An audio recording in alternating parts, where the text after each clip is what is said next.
நம்ம லாரன்ஸ் அண்ணன் தமிழ்நாடு பாலிடிக்ஸ்குள்ள வருவாரா மாட்டாரா? உங்க எல்லாருக்குமே இவரை பத்தி கண்டிப்பா தெரிஞ்சிருக்கும். நம்ம ராகவா லாரன்ஸ். இவரை பத்தின ஒரு நியூஸ் ரீசெண்ட் டேஸ்ல இன்டர்நெட்குள்ள பயங்கர வைரலா ஸ்ப்ரெட் ஆகுது. தமிழ்நாடு பாலிடிக்ஸ்குள்ள டிவிகேக்கு சப்போர்ட் பண்ணி இவர் வருவாரா மாட்டாரா அப்படின்னு சொல்லிட்டு. அந்த டைம்ல ஜூன் 14 அன்னைக்கு இவர் வந்து ஒரு ப்ரெஸ் மீட் கொடுக்குறாரு. அந்த என்டையர் ப்ரெஸ் மீட்லயுமே இவர் பேசின ஒரு 2 லைன் என் லைஃபோட பர்ஸ்பெக்டிவை டோட்டலா சேஞ்ச் பண்ணிருச்சு. சார், ஆனால் லைஃப் இல்லை சார். வாழும்போது மனுஷன் எப்படி வாழ்ந்தா எப்படி செத்தான்றது தான் சார் இருக்கு.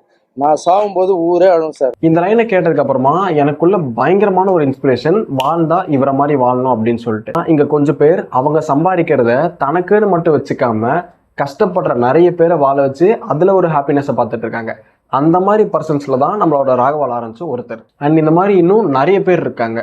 இவங்க எல்லாருமே ஒரு நல்ல டான்சர், ஒரு நல்ல ஆக்டர் அப்படின்றத தாண்டி ஒரு நல்ல ஹியூமன் பீயிங்கா வாழ்ந்துட்டு இருக்காங்கன்னு சொல்லிட்டு நான் நினைக்கிறேன். இதை பத்தி நீங்க என்ன நினைக்கிறீங்கன்ட்டு கமெண்ட்ல சொல்லிட்டு அண்ட் அந்த மாதிரி பர்சன்ஸை இந்த வீடியோவில் டேக் பண்ணி விடுங்க.